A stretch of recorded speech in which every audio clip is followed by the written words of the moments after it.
Salut, c'est Romaric. Euh, je, je, je voulais finir sur l'amélioration. En fait, je vois une suite logique entre te parler de ces trois priorités, enfin ce classement des priorités qui serait produire, consommer, enfin consommer, produire et améliorer. Euh, Si tu te souviens, en fait, je t'ai parlé de cette division à un moment entre d'un côté la flemme et de l'autre côté la contribution à l'environnement. C'est-à-dire qu'une fois que tu as rémunéré ta survie, que tu es neutre vis-à-vis de ton environnement, enfin bref, je te réexplique pas parce que ça commence à... Tu commences à le savoir maintenant. Une fois que tu es neutre, tu peux te poser la question qu'est-ce que je fais de mon temps. Et à ce moment-là, soit tu as la flemme, soit tu peux encore être actif. Mais quand je dis la flemme, c'est la flemme. Bien sûr, j'emploie la flemme, mais ça couvre tout l'aspect passif de la vie. Le moment où tu fais rien et finalement le moment où tu consommes aussi. Euh, comme je l'ai dit avant, si une fois que tu as comblé le matériel, tu passes à l'immatériel, au spirituel, et tout ce que tu vis quand tu travailles pas, quand t'es pas absorbé par une tâche, c'est c'est intense parce que tu reçois tout, tu es concentré sur le moment, et cet afflux d'informations soudain contre lequel tu te protèges en, comment dire, en te divertissant, en t'occupant en fait, en occupant ton esprit, en étant absorbé, tu es juste en train de t'empêcher de penser. Parce que t'es plus capable aujourd'hui de le faire. Je sais pas si c'est lié à notre époque, je sais pas si c'est lié au fait qu'on est sollicité en permanence par, du divertissement, mais en fait, à mon avis, regarde, ça peut faire une suite logique. Pendant des millénaires, on est obligé de beaucoup travailler. Enfin, on est obligé de survivre. À un moment, on se pose au néolithique, on s'installe, la vie devient plus simple, et puis à partir de là, c'est fou, c'est exponentiel quoi, l'évolution humaine. Et ça s'arrête pas. Genre, et quand je dis exponentiel, c'est que non seulement ça croît, mais ça croît de plus en plus vite. Quand on s'est posé et qu'on a eu du temps, on a eu des idées pour améliorer l'environnement. Et quand je dis l'environnement, ça part de toi, parce que tu existes en tant qu'individu, en tant que corps, en tant qu'esprit, en tant que tout. Puis ensuite, tu t'es intéressé à ta tribu, à ton groupe, à la société dans laquelle tu vis, tout ça. Comme tu as du temps pour t'intéresser, au lieu d'être captivé pour penser, apprends à penser, quoi. Enfin, réapprends à penser. Avant qu'on t'abrutisse à l'école, avant qu'on t'abrutisse avec des écrans et même des livres, etc., t'étais en permanence dans le monde, tu vois.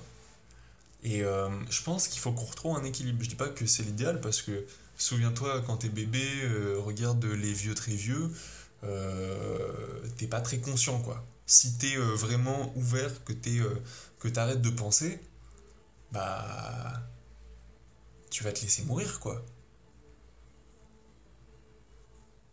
Vraiment, si t'arrêtes, si tu bloques, si tu fais le noir dans ta tête, je pense que tu fais rien. Je me demande même si tu t'arrêtes pas de vivre. Mais après, je sais pas. Ça devient trop spéculatif comme sujet. Peut-être qu'un jour on saura quand on aura. Quand je vous aurai tous convertis à la flemme et qu'on aura beaucoup de temps, il y en a peut-être un qui voudra essayer, je sais pas, d'arrêter de penser, tu vois.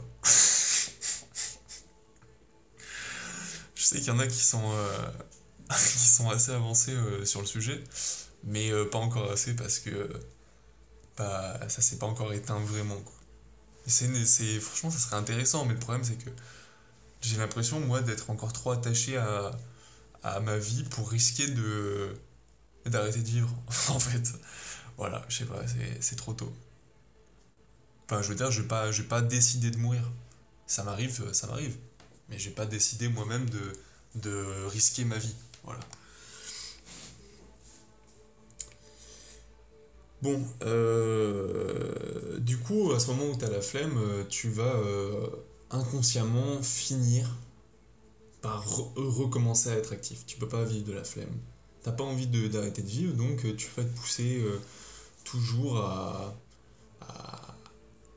à t'occuper mentalement. Donc, même si t'as assuré le matériel, même si t'as de la bouffe, si t'as un toit, si t'as tout ce qu'il te faut, il y a un moment, en fait, tu vas avoir envie de plus en plus de choses. Euh, mais il faudrait que tu apprennes à discerner ce qui vraiment va améliorer ton bonheur, enfin ton mental, et ce qui va améliorer, enfin ce qui est plutôt cosmétique, tu vois, ce qui est plus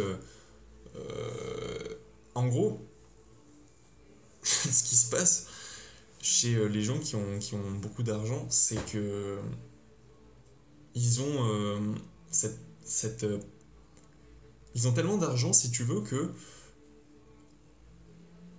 ils sont, ils sont un peu dans la surenchère du, de l'inutile, en fait. Parce que quand tu réfléchis, à quoi ça te sert d'avoir des bagues, à quoi ça te sert d'avoir des colliers, à quoi ça te sert d'avoir des belles voitures avec plein de trucs chiadés, à quoi ça te sert d'avoir des sculptures, des maisons.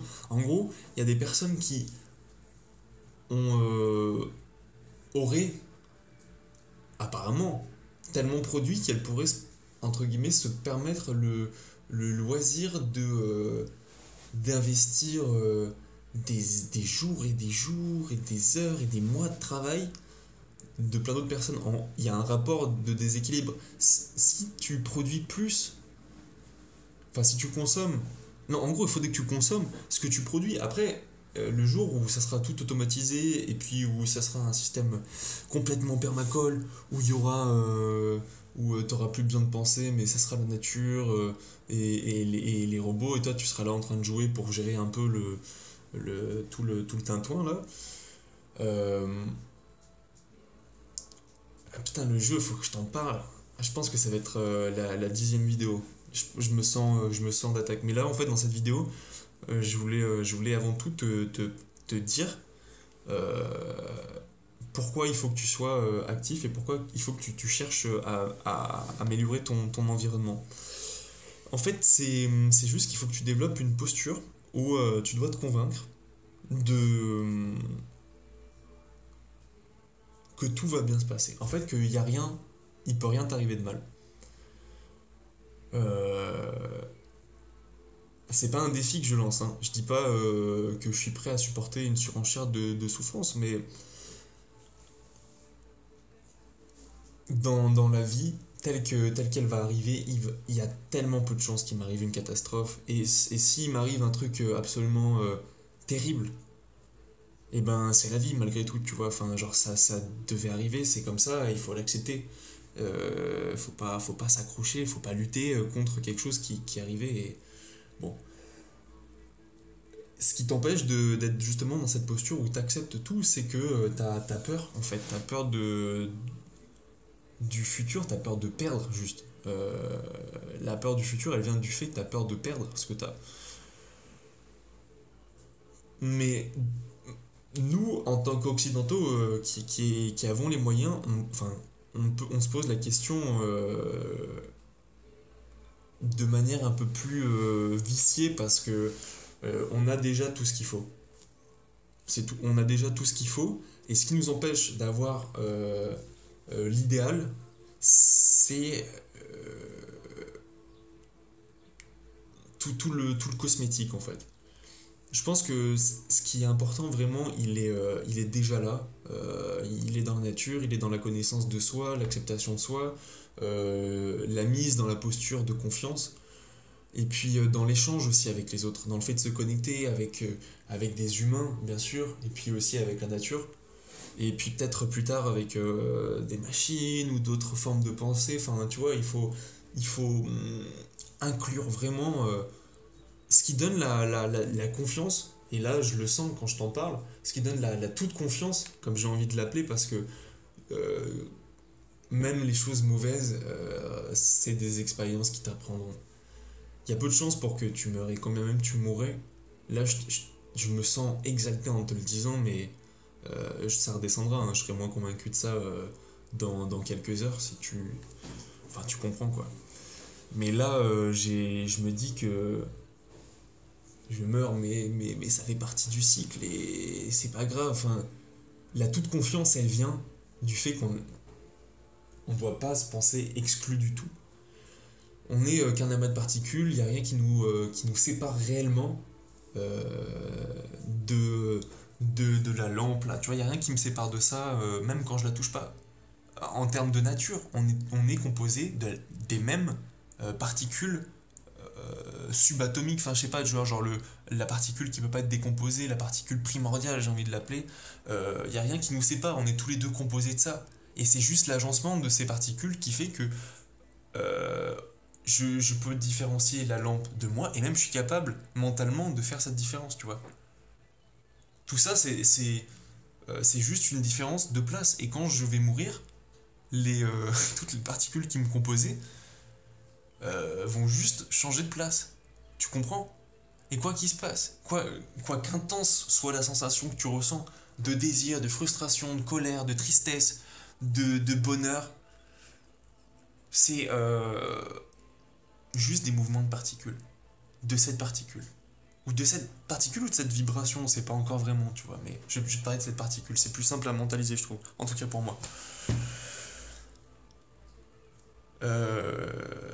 Ce que tu ressens, c'est la transmission d'un signal. Excuse-moi, ça a coupé. C'est juste la transmission de signaux électriques, c'est-à-dire la mise en mouvement de particules, le changement momentané. Non, pas momentané, parce que ces particules, elles sont toujours en déplacement. Tout est en mouvement tout le temps. C'est juste que la structure, plus elle se complexifie, plus elle devient donc de l'atome à la molécule, à la cellule, jusqu'à nous. Plus ça se complexifie et plus on est lent, plus il y a de l'inertie parce que on est lourd, on est porté par un même mouvement, etc. Putain, ça devient tellement conceptuel ce que je te raconte. Mais je pense que je t'ai perdu, mais il faut vraiment que je t'explique que tu dois pas. Je pense que la meilleure manière. Enfin, moi, la manière que là je suis en train de trouver en ce moment en ce moment, quand je te parle, je me dis ce qui pourrait me convaincre que la mort c'est pas grave, c'est de me rappeler que je suis que des particules en déplacement qui ont un agencement relatif que moi j'arrive à interpréter comme cohérent, que j'arrive à nommer comme moi, que j'arrive à nommer d'autres amas de particules. Mais si tu regardes à l'échelle des particules, c'est juste un gros brouhaha, c'est un chaos innommable, inimaginable de particules qui sont en déplacement tout le temps, qui se meuvent selon des règles naturelles et qu'on ne peut pas discerner. Enfin, il y a une logique sous-jacente derrière. Tout ça, c'est pas organisé au hasard. C'est juste que nous, à notre échelle de complexité et en même temps de pas tout à fait conscience de ce qui nous dépasse, ce qui paraît logique, on n'est pas capable de le comprendre. Mais si tu développes cette toute confiance, la confiance que tu trouves, je pense, quand tu te souviens on est parti d'un tout, qu'il n'y a pas de. Enfin bref, que quand tu meurs, tu restes. En fait, t'as jamais été en vie et tu seras jamais mort. Enfin bref. Explore ça à mon avis. Il faut que tu le conscientises. Je peux pas te dire ce que tu dois penser, mais je pense que tu devrais explorer de ce côté-là pour. Voilà. Une fois que tu auras la toute confiance, que tu n'auras plus peur de mourir, tout ce qui te restera, c'est à mon avis l'envie d'améliorer ton environnement. Tu n'auras plus la flemme, tu n'auras plus rien qui te fait peur, donc tu n'auras plus besoin de te divertir. Et à partir du moment où tu n'as plus besoin de te divertir, je pense, je fais que spéculer. Tu seras focalisé sur l'envie d'améliorer, d'aider, tu seras dans l'amour. Voilà, bref, je te laisse réfléchir.